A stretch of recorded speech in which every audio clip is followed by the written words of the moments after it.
আসসালামু আলাইকুম। আমন্ত্রণ জাগো টিভি নিউজে, সঙ্গে আছি আমি আফরিন সুমনা। শুরুতেই জানিয়ে দিচ্ছি সংবাদ শিরোনাম। যেভাবে ভারত পাকিস্তান যুদ্ধে আসল বিজয়ী হয়ে গেল চীন।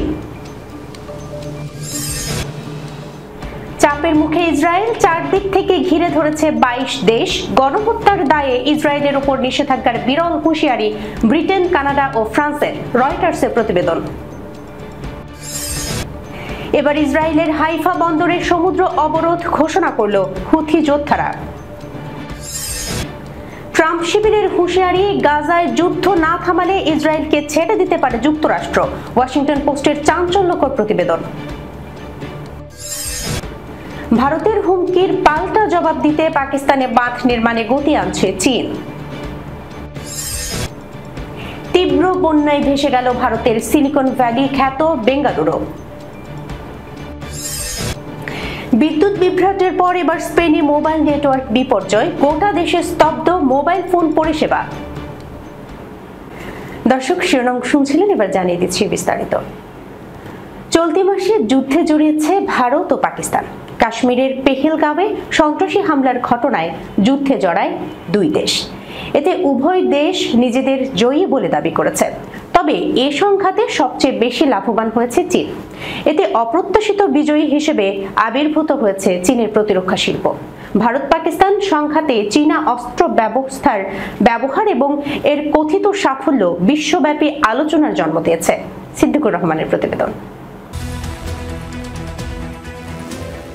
সংবাদ মাধ্যম বিবিসির এক প্রতিবেদনে বলা হয়েছে, এই যুদ্ধের মাধ্যমে চীনের প্রতিরক্ষা খাতের অপ্রত্যাশিত উত্থান হয়েছে। ভারত তার ফ্রান্স ও রাশিয়ার তৈরি যুদ্ধবিমান ব্যবহার করে। অন্যদিকে এর মোকাবেলায় পাকিস্তান চীনের সঙ্গে যৌথভাবে উৎপাদিত জে-10 এবং JF-17 যুদ্ধবিমান মোতায়েন করে।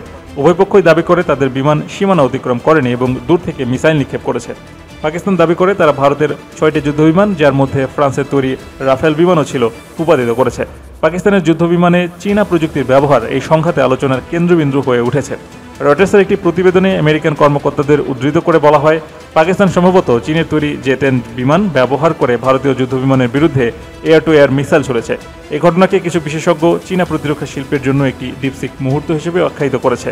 এটি মূলত চীনা প্রযুক্তির সাফল্যকে তুলে ধরেছে। চীনের পিপলস লিবারেশন আর্মির অবসরপ্রাপ্ত সিনিয়র কর্নেল ছৌবো বিবিসিকে বলেন, এই সংঘাত চীনা অস্ত্র শিল্পের জন্য একটি বড় বিজ্ঞাপন।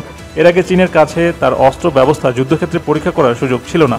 তিনি আরও বলেন, এই ঘটনা প্রমাণ করে যে চীনের কিছু অস্ত্র ব্যবস্থা বিশ্বের সেরাদের সমকক্ষ। চীনের অ্যাভিক চেংডু এয়ারক্রাফট কোম্পানি, যারা জে-10 যুদ্ধবিমান তৈরি করে, তাদের শেয়ারের মূল্য গত সপ্তাহে 40% পর্যন্ত বেড়েছে। চীনের সামাজিক মিডিয়ায় জে-10 এর কথিত সাফল্য নিয়ে উচ্ছ্বাস ও জাতীয়তাবাদী বার্তা ছড়িয়ে পড়েছে। ইতালির ভেরেনার international team for the study of সিকিউরিটির গবেষক কার্লোটা রিনা উডো বলেন, বর্তমানে বাস্তবতার চেয়ে উপলব্ধি বেশি গুরুত্বপূর্ণ। এই দৃষ্টিকোণ থেকে চীনই প্রকৃত বিজয়ী। পাকিস্তানি নিরাপত্তা বিশ্লেষক ইমতিয়াজ গুল বলেন, চীনের অস্ত্র ব্যবস্থা এই সংঘাতে ভারতীয় পরিকল্পনাকারীদের জন্য একটি চমক ছিল। তারা সম্ভবত চীন পাকিস্তানের আধুনিক যুদ্ধের সহযোগিতার গভীরতা আন্দাজ করতে পারেনি। চীনের অস্ত্রের এই কথিত সাফল্য পশ্চিমা রাজধানীগুলোতে বিশ্লেষণের বিষয় হয়ে উঠেছে। যুক্তরাষ্ট্র বিশ্বের বৃহত্তম অস্ত্র রপ্তানিকারক, আর চীন চতুর্থ। চীন মূলত মিয়ানমার ও পাকিস্তানের মতো উন্নয়নশীল দেশগুলোতে অস্ত্র বিক্রি করে। সর্বোপরি এই সংঘাতে ভারত ও পাকিস্তান উভয়ই নিজেদের সাফল্য দাবি করলেও চীনের প্রতিরক্ষা শিল্প এর সবচেয়ে বড় বিজয়ী হিসেবে আবির্ভূত হয়েছে। ফিলিস্তিনের গাজায় চলমান গণহত্যা ও ত্রাণ প্রবেশে বাধা দেয়ায় ইহুদিবাদী সন্ত্রাসীদের অবৈধ রাষ্ট্র ইসরায়েলের উপর নিষেধাজ্ঞা আরোপের হুঁশিয়ারি দিয়েছেন ব্রিটেন, কানাডা এবং ফ্রান্সের নেতারা। কানাডা, ফ্রান্স এবং যুক্তরাজ্যের নেতারা ইসরায়েলকে নতুন করে গাজায় সামরিক অভিযান বন্ধ করার আহ্বান জানিয়ে হুঁশিয়ার করেছেন যে তা না হলে তারা কঠোর পদক্ষেপ গ্রহণ করবেন। একই সঙ্গে 22টি দেশ গাজায় মানবিক সহায়তা প্রবেশের অনুমতি দেওয়ার জন্য ইসরায়েলকে আহ্বান জানিয়েছে। বিস্তারিত সিদ্দিকুর রহমানের রিপোর্টে।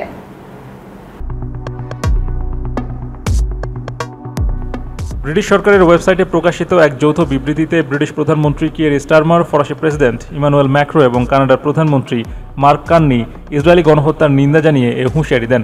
বিবৃতিতে বলা হয়েছে, বেসামরিক জনগণকে জরুরি মানবিক সহায়তা প্রদানে ইসরায়েল সরকারের অস্বীকৃতি আন্তর্জাতিক মানবিক আইন লঙ্ঘনের ঝুঁকি তৈরি করেছে, যা আমাদের কাছে গ্রহণযোগ্য নয়। আমরা পশ্চিম তীরে বসতি সম্প্রসারণের যে কোনো উদ্যোগের বিরোধিতা করি।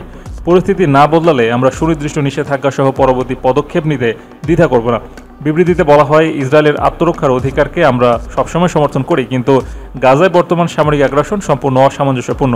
একই সঙ্গে 22টি দেশ গাজায় মানবিক সহায়তা প্রবেশের অনুমতি দেওয়ার জন্য ইসরায়েলকে আহ্বান জানিয়েছে। বিবৃতিতে আরও বলা হয়, নেতানিয়াহু সরকার গাজায় যে মর্মান্তিক পদক্ষেপ নিচ্ছে তার পক্ষে আমরা দাঁড়াতে পারি না। একই সঙ্গে যুক্তরাষ্ট্র, কাতার ও মিশরের মধ্যস্থতায় গাজায় অবিলম্বে অস্ত্রবিরতির উদ্যোগকেও তারা সমর্থন জানিয়েছে। বিবৃতিতে ফিলিস্তিন রাষ্ট্রকে স্বীকৃতি দেওয়ার প্রতিশ্রুতিও পুনর্ব্যক্ত করেন 3 নেতা। হামাস এই বিবৃতিকে স্বাগত জানিয়ে বলেছে, এটি আন্তর্জাতিক আইন পুনঃপ্রতিষ্ঠার পথে একটি গুরুত্বপূর্ণ অগ্রগতি। সূত্র রয়টার্স। গাজায় ইসরায়েলের চলমান সংঘর্ষের জবাবে ইসরায়েলের হাইফা বন্দরের বিরুদ্ধে সমুদ্র অবরোধ ঘোষণা করেছে ইয়েমেনের হুথি বিদ্রোহীরা। সোমবার ইরান সমর্থিত গোষ্ঠীটির মুখপাত্র ইয়াহিয়া সারিয়া এক টেলিভিশন ভাষণে এ ঘোষণা দেন। ভাষণে সারিয়া বলেন, এই ঘোষণার মুহূর্ত থেকে উক্ত বন্দরটিকে লক্ষ্যবস্তু তালিকায় অন্তর্ভুক্ত করা হলো। এই বন্দর বা এতে যাতায়াতকারী সব জাহাজ সংশ্লিষ্ট কোম্পানিগুলোকে এখনই বিষয়টি অবহিত করা হচ্ছে। হুথিরা গাজার ফিলিস্তিনিদের প্রতি সংহতি জানিয়ে ইসরায়েলের বেন গুরিয়ন বিমানবন্দর সহ বিভিন্ন স্থানে ক্ষেপণাস্ত্র ছুড়ে যাচ্ছে, যদিও তারা যুক্তরাষ্ট্রের জাহাজের উপর হামলা স্থগিত রাখতে রাজি হয়েছে। তাদের ছোড়া অধিকাংশ ক্ষেপণাস্ত্রই ইসরায়েল কর্তৃপক্ষ প্রতিহত করেছে। যুক্তরাষ্ট্র চলতি বছরের 15ই মার্চ থেকে ইয়েমেনের উপর বড় ধরনের বিমান হামলা শুরু করে। এই হামলা মার্কিন প্রেসিডেন্ট ডোনাল্ড ট্রাম্প ক্ষমতায় ফিরে আসার পর পশ্চিম এশিয়ার সবচেয়ে বড় মার্কিন সামরিক অভিযান। এর অংশ হিসেবে ইয়েমেনের বিভিন্ন অঞ্চল 1000-এরও বেশিবার মার্কিন বিমান ও নৌবাহিনীর হামলার শিকার হয়েছে। মার্কিন প্রেসিডেন্ট ডোনাল্ড ট্রাম্প গত 8 মে ইয়েমেনের বিরুদ্ধে সামরিক অভিযান স্থগিত করেন। এনবিসি নিউজ জানিয়েছে, গত মার্চ থেকে চালানো অভিযানে যুক্তরাষ্ট্রের $100 কোটিরও বেশি খরচ হয়েছে, যার মধ্যে হামলায় ব্যবহৃত হয়েছে হাজার হাজার বোমা এবং ক্ষেপণাস্ত্র। ফিলিস্তিনের অবরুদ্ধ গাজা ভূখণ্ডে চলমান যুদ্ধ বন্ধ না করলে ইসরায়েলের প্রতি সমর্থন প্রত্যাহার করে নিতে পারে যুক্তরাষ্ট্র, এমন হুঁশিয়ারি দিয়েছেন মার্কিন প্রেসিডেন্ট ডোনাল্ড ট্রাম্পের ঘনিষ্ঠ সহযোগীরা। গাজায় মানবিক ত্রাণ প্রবেশের সম্মতি দিতে বলেও ট্রাম্প শিবিরের পক্ষ থেকে ইসরায়েলের উপর চাপ আসছে। এক প্রতিবেদনে এমন তথ্যই জানিয়েছে মার্কিন সংবাদ মাধ্যম ওয়াশিংটন পোস্ট। বিস্তারিত ডেস্ক রিপোর্টে। প্রভাবশালী মার্কিন সংবাদ মাধ্যম ওয়াশিংটন পোস্ট জানায়, ট্রাম্পের লোকজন ইসরায়েলকে সাফ জানিয়ে দিয়েছে, যুদ্ধ না থামালে আমরা তোমাদের ত্যাগ করব। সূত্রটি দাবি করেছে, ইসরায়েলের প্রধানমন্ত্রী বেনিয়ামিন নেতানিয়াহুর যুদ্ধ থামানোর রাজনৈতিক সক্ষমতা রয়েছে, কিন্তু তিনি সেই ইচ্ছা দেখাচ্ছেন না। প্রতিবেদনে আরও বলা হয়, ট্রাম্প তার সাম্প্রতিক মধ্যপ্রাচ্য সফরে ইসরায়েলকে অন্তর্ভুক্তই করেনি, যা নেতানিয়াহুর উপর চাপের আরেকটি ইঙ্গিত। গাজায় মানবিক ত্রাণ প্রবেশের সম্মতি দিতে বলেও ট্রাম্প শিবিরের পক্ষ থেকে ইসরায়েলের উপর চাপ আসে।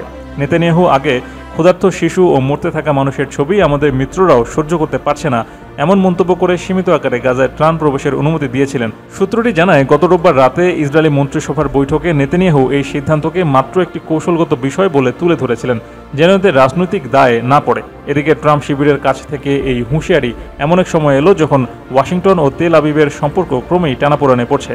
ট্রাম্পের ঘনিষ্ঠ মহল মনে করেন, নেতানিয়াহু এখন এমন অবস্থানে পৌঁছেছেন যেখানে তিনি যুক্তরাষ্ট্রের ওপর প্রভাব খাটাচ্ছেন এবং যুক্তরাষ্ট্র নিজেও এখন তার দ্বারা প্রভাবিত হচ্ছে। এই ধারণা থেকে ট্রাম্প সরাসরি নেতানিয়াহুর সাথে যোগাযোগও কমিয়ে দিয়েছে। এছাড়া যুক্তরাষ্ট্রের ভাইস প্রেসিডেন্ট জেডি ভ্যান্স এবং প্রতিরক্ষা মন্ত্রী পিট হেগসেথ সম্প্রতি ইসরায়েল সফর বাতিল বা পিছিয়ে দিয়েছে, যা ট্রাম্প শিবিরের অসন্তোষের একটি বড় ইঙ্গিত বলে মনে করছেন বিশ্লেষকরা। সূত্র আনাদুলু। ভারতের হুমকির জবাবে পাকিস্তানে বাঁধ নির্মাণে গতি আনছে চীন। ভারতের পক্ষ থেকে পানি সরবরাহ বন্ধ করার হুমকির প্রতিক্রিয়ায় পাকিস্তানের পানির নিরাপত্তা নিশ্চিত করতে মোহমান্দ বাঁধ নির্মাণের কাজের গতি বাড়ানোর ঘোষণা দিয়েছে চীন। চীনের রাষ্ট্রায়ত্ত গণমাধ্যম সিসিটিভির সূত্রে এ তথ্য জানিয়েছে পাকিস্তানি সংবাদ মাধ্যম এক্সপ্রেস ট্রিবিউন। বিস্তারিত প্রতিবেদনে।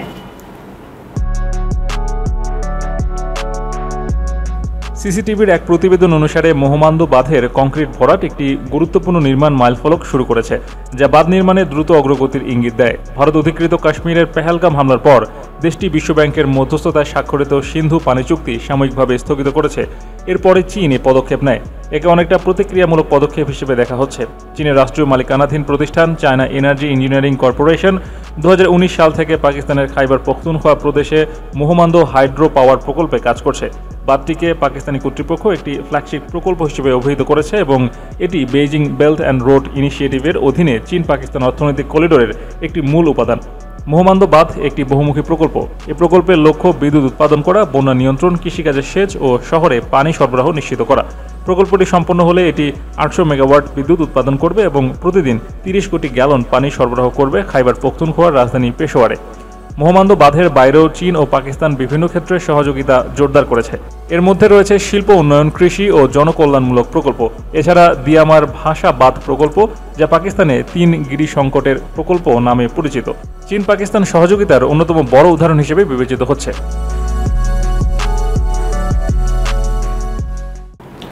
দক্ষিণ ভারতের প্রযুক্তি নগরী খ্যাত বেঙ্গালুরুতে টানা ভারী বৃষ্টিপাতের ফলে শহরের অনেক অংশই বন্যায় ভেসে গিয়েছে। সোমবারের বৃষ্টিতে শহরের বিভিন্ন এলাকায় ব্যাপক জলাবদ্ধতা সৃষ্টি হয় এবং এর ফলে অন্তত 3 জনের মৃত্যু হয়েছে, যাদের মধ্যে একজন 12 বছর বয়সী শিশু এবং একজন মহিলা সফটওয়্যার কর্মীও রয়েছেন। আবহাওয়া অধিদপ্তরের তথ্য অনুযায়ী সোমবার শহরে 100 মিলিমিটার পর্যন্ত বৃষ্টিপাত হয়েছে, যা 2011 সালের পর সর্বোচ্চ। আবহাওয়া কর্মকর্তারা জানিয়েছেন, বেঙ্গালুরুতে এমন বৃষ্টিপাত খুবই বিরল ঘটনা। শহর জুড়ে বিভিন্ন রাস্তায় হাঁটু পানি জমে গিয়ে অনেক গাড়ি পানিতে আটকা পড়েছে। পরিস্থিতি এমন হয়েছে যে শহরের বড় বড় প্রযুক্তি প্রতিষ্ঠান তাদের কর্মীদের বাড়ি থেকে কাজ করতে বলছে। কর্ণাটক রাজ্য সরকারের পক্ষ থেকে জানানো হয়েছে, শহরের 210টি বন্যাপ্রবণ এলাকা চিহ্নিত করা হয়েছে এবং এসব এলাকায় পরিস্থিতি স্বাভাবিক করতে প্রশাসন সার্বক্ষণিক কাজ করছে। রাজ্যের উপমুখ্যমন্ত্রী ডি.কে শিবকুমার জানিয়েছেন, জনগণকে চিন্তিত হওয়ার দরকার নেই, তবে সামাজিক যোগাযোগ মাধ্যমে অনেকেই সরকারের বিরুদ্ধে ক্ষোভ প্রকাশ করেছেন। তারা বলছেন, প্রতি বছর বৃষ্টি হলেই শহর তলিয়ে যায়, অথচ কর্তৃপক্ষ কার্যকর কোনো ব্যবস্থা নেয় না। শহরের নাগরিকদের অভিযোগ, বেঙ্গালুরুর অবকাঠামো বর্ষা মৌসুমে সবচেয়ে দুর্বল হয়ে পড়ে। তারা বলছেন, নতুন উন্নয়ন প্রকল্পের নামে হ্রদ, খাল ও জলাভূমি ভরাট করা হচ্ছে, যার ফলে পানি বের হওয়ার রাস্তা থাকছে না। ফলে সামান্য বৃষ্টিতেই সৃষ্টি হচ্ছে বন্যা পরিস্থিতি। বিরোধী দল বিজেপি এই পরিস্থিতির জন্য রাজ্য সরকারকে দায়ী করে 1000 কোটি রুপি জরুরি ত্রাণের দাবি করেছে। সপ্তাহখানেক আগে দেশব্যাপী বিদ্যুৎ বিভ্রাটের ধাক্কা সামলে ওঠার পর এবার বড় ধরনের মোবাইল নেটওয়ার্ক সমস্যার সম্মুখীন হয়েছে স্পেন। আজ মঙ্গলবার ভোর থেকে দেশটির শীর্ষস্থানীয় সমস্ত মোবাইল পরিষেবা প্রদানকারী সংস্থার নেটওয়ার্ক ব্যবস্থা বিপর্যস্ত হয়ে পড়েছে। এর ফলে লাখ লাখ গ্রাহক মোবাইল ফোনে কল করতে, টেক্সট পাঠাতে বা ইন্টারনেট ব্যবহার করতে পারছেন না। স্থানীয় সংবাদ মাধ্যম সূত্রে জানা গেছে, স্পেনের বৃহত্তম টেলিকম সংস্থা টেলিফোনিকার সঙ্গে যুক্ত পরিষেবা প্রদানকারী সংস্থাগুলোই মূলত এই সমস্যার শিকার হয়েছে।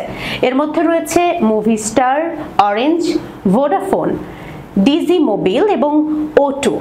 মঙ্গলবার ভোর থেকেই ল্যান্ডলাইন, ইন্টারনেট এবং মোবাইল পরিষেবাগুলো হঠাৎ করেই বন্ধ হয়ে যায়, যা জনজীবনে ব্যাপক ভোগান্তি সৃষ্টি করেছে। এই নেটওয়ার্ক বিভ্রাটের সঠিক কারণ এখনো পুরোপুরি স্পষ্ট নয়। স্থানীয় সংবাদ মাধ্যমের প্রাথমিক খবর অনুযায়ী টেলিফোনিকার নেটওয়ার্ক আপগ্রেড করার কাজ চলছিল, যার কারণেই এই বিভ্রাট দেখা দিয়েছে। তবে এই বিষয়ে টেলিকম সংস্থাগুলোর পক্ষ থেকে বিস্তারিত কোনো তথ্যই জানানো হয়নি। দর্শক, এই ছিল এখনকার মতো জাগো টিভি নিউজে। যাবার আগে সংবাদ শিরোনামগুলো জানিয়ে দিচ্ছি আরো একবার। যেভাবে ভারত পাকিস্তান যুদ্ধে আসল বিজয়ী হয়ে গেল চীন। চাপের মুখে ইসরায়েল, চারদিক থেকে ঘিরে ধরেছে 22 দেশ। গণহত্যার দায়ে ইসরায়েলের উপর নিষেধাজ্ঞার বিরল হুঁশিয়ারি ব্রিটেন, কানাডা ও ফ্রান্সের, রয়টার্সের প্রতিবেদন। এবার ইসরায়েলের হাইফা বন্দরের সমুদ্র অবরোধ ঘোষণা করল হুথি যোদ্ধারা। ট্রাম্প শিবিরের হুঁশিয়ারি, গাজায় যুদ্ধ না থামালে ইসরায়েলকে ছেড়ে দিতে পারে যুক্তরাষ্ট্র। ওয়াশিংটন পোস্টের চাঞ্চল্যকর প্রতিবেদন। ভারতের হুমকির পাল্টা জবাব দিতে পাকিস্তানে বাঁধ নির্মাণে গতি আনছে চীন। তীব্র বন্যায় ভেসে গেল ভারতের সিলিকন ভ্যালি খ্যাত বেঙ্গালুরু। বিদ্যুৎ বিভ্রাটের পর এবার স্পেনে মোবাইল নেটওয়ার্ক বিপর্যয়, গোটা দেশে স্তব্ধ মোবাইল ফোন পরিষেবা। এখনকার মতো এই পর্যন্তই। এতক্ষণ পর্যন্ত সঙ্গে থাকার জন্য ধন্যবাদ সবাইকে। আল্লাহ হাফেজ।